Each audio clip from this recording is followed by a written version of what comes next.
Hello, everyone, and welcome to today's program. Can you believe it? In 2025 China, the cheapest item is neither vegetables nor bottled water. It is pork. That's right.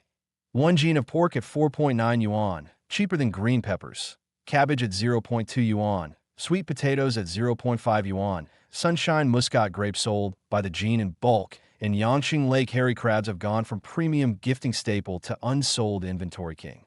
The entire market appears soul-drained. Stalls remain, but customers have vanished. Goods pile up like mountains, yet no one dares to buy. One person chuckles bitterly. This isn't cheap, it's a chilling frost. Another retorts. Even eating meat now evokes despair. From vegetable markets to aquatic product markets, from cities to countryside, China is undergoing a silent mega collapse. Prices are falling, incomes are stagnant, farmers are going bankrupt, and young people are passively lying flat. This is no deflationary carnival. It is a nationwide frostbite. Today, we examine just how cold 2025 China has become. If you follow this topic, please subscribe to my channel, tap the bell, and select all to avoid missing future episodes. Recently, prices of Chinese agricultural and sideline products have plummeted across the board, dropping to levels that defy belief. Pork down 40%, beef down 9%, eggs down 8%. Even the once prohibitively expensive Sunshine Muscat grapes now retail at a few yuan per gene and still fail to move. We start with news from Beijing. At a meat stall in the market, a customer remarks, "Look how cheap Beijing pork is." At Huaguan supermarket, front shank 5.9 yuan, rear shank 6.9 yuan, pork belly 7.9 yuan, ribs only 9.9 yuan. A hog-selling villager laughs through tears. Pork at 4.9 yuan, while green peppers fetch 6 yuan. Should I even sell these pigs? On the surface, this price plunge benefits consumers, but in reality, it masks a profound rural economic crisis. Data released by the National Bureau of Statistics of China on October 15 show that the September Consumer Price Index fell 0.3% year-on-year, with food prices dropping 4.4% and the rural CPI declining 0.5%. This marks the second consecutive month of negative CPI growth. In plain terms, goods are getting cheaper, money is losing value, yet incomes remain flat or vanish altogether. This is a classic deflation signal. If sustained, the entire economy will collapse. Let us examine the 5 blood loss products that 2025 farmers have endured. First, pork plummeting from 11 yuan to 5 yuan, halved in one stroke, leaving hog farmers in tears. Regions like Guangxi and Yunnan are jokingly called pork price depressions. Over half of small-scale farmers have shuttered this year. Pork is cheaper than vegetables. How are breeders supposed to survive? Second, marsh shrimp, not cheap seafood by any means. Formerly over 20 yuan per gene, now only 15 yuan and still unsold. Netizens report, a 50-mu shrimp pond lost 1 million yuan, turning directly into a waste pond. Costs exceed 20 yuan, yet sales fall below 15. This is not business. It is charity. Third, beef, with each head losing 800 yuan. In Yunnan's Dahong prefecture, a Mr. Li with 500 head lost over 400,000 yuan in one go and declared bankruptcy. 30% of cattle farms have switched to vegetable planting. How could it not hurt? Fourth, vegetables, rotting in the fields, unharvested. Spinach, lettuce, scallions, all crashed. Farmers post short videos on Douyin showing tractors plowing under vast lettuce fields to rot as fertilizer because hiring pickers at 150 yuan per day yields less than the cost. Better to let it rot and minimize losses. Fifth, premium fruits such as Sunshine Muscat grapes and seedless pomegranates. Once cash cows, now rotting produce. Sunshine Muscat has fallen from 25 yuan per gene to a few yuan and remains unwanted. Orchards cannot even afford 80 yuan daily picking labor. Fruit rots on the vines, leaving farmers in tears. Helpless farmers lament. We paid grain taxes for 57 years, agricultural taxes for 48 years, handing over our best harvest to the state without a single complaint. Now the nation grows richer. Why does farming grow harder for us? 1 mu of corn requires irrigation during drought and drainage during floods. Yet a sack of corn is worth less than a bottle of water. Is this reasonable? 2025 has become Chinese agriculture's winter year. Falling prices, weak consumption, farmer bankruptcies, merchant closures. When agricultural products become worth less than water, we must ask, is this truly a good thing or the prelude to an expanding Great Depression? Having covered the agricultural product price collapse, might other sectors fare better? Not at all. Nothing appears spared. Yangqing Lake hairy crabs, portunid crabs, these former hard currencies, have thoroughly cooled off this year. Markets stand empty, prices reduced to cabbage levels, and even shrimp go untouched. Everyone knows October is prime hairy crab season, yet Suzhou's crab market remains deserted past 8 a.m.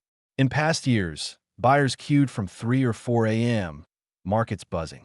This year, the entire venue is eerily quiet, as if closed, crabs piled high, yet no takers.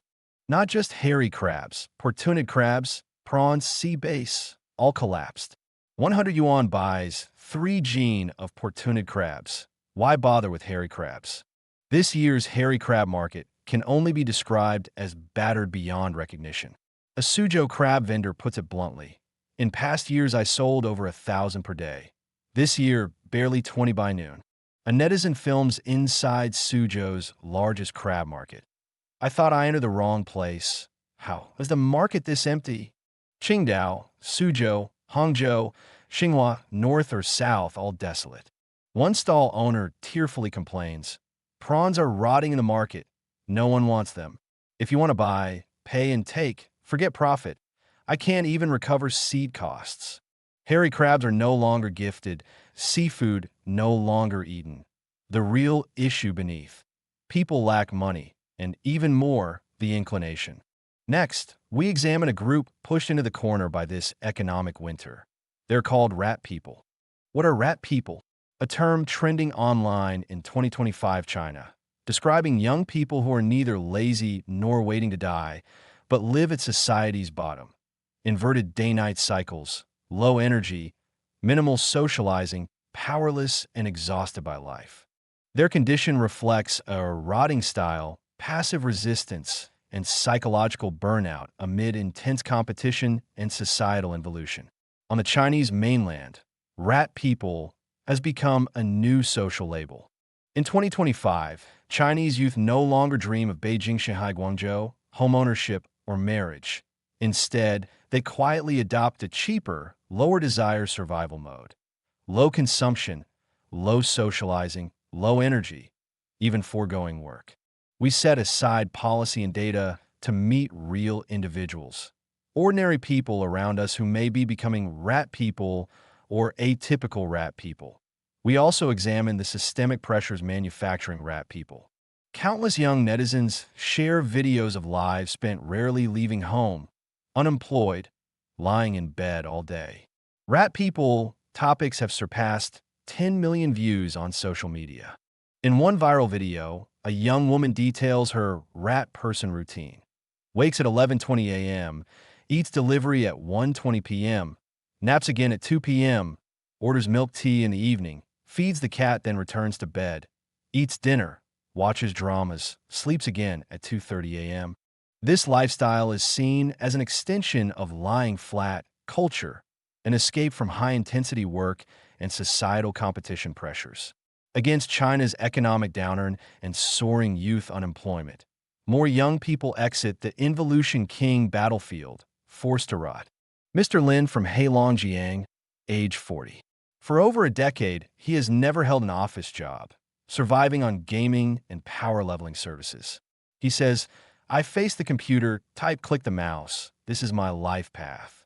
He once supported himself through gaming and saved a little, but age and stamina have eroded. He lacks energy for new orders. His life is heartbreakingly simple. Late-night gaming, wakes at noon, 1 meal per day, lies on the sofa scrolling Douyin and watching anime. Mr. Lin experienced marriage, but it failed. He says, "I've tasted life's bitterness, love's bitterness, marriage's bitterness, parental pressure to marry. I don't want any more. Friends urge marriage, entrepreneurship, societal contribution." He replies mildly, "Live however you want." Fantasizing about overnight riches is the start of ruin. He is not lazy. He simply no longer believes effort yields results. He views his current life as the best within his capacity, powerless to resist reality, accepting passively. Mr. Lin's story represents the older, marginalized, socially isolated facet of rat people. He has become an invisible person within the social system. If Mr. Lin's choice is passive dissent, then Mr. Wen struggling in Guangzhou embodies lucid withdrawal after seeing through the game, actively stepping back to seek another path at minimal cost, a form of active resistance. He represents the core, most anguished segment of rat people. Born in 1997, Mr. Wen is 28, prime career age, yet unemployed over a year and resistant to job hunting. He previously worked in fresh produce. During pandemic years, he earned over 10,000 yuan monthly with afternoons off. Sounds enviable, right? Yet he says those years woke him completely. He recounts, "My boss bought a Guangzhou apartment in 1 month back then. From that moment, I realized, no matter how I work, how I help others, I will never afford a Guangzhou flat." This knowing there's no hope, clarity bred, heartbroken despair, becoming his fundamental motive to abandon conventional paths. He believes youth do not want to lie flat. Work simply lacks prospects.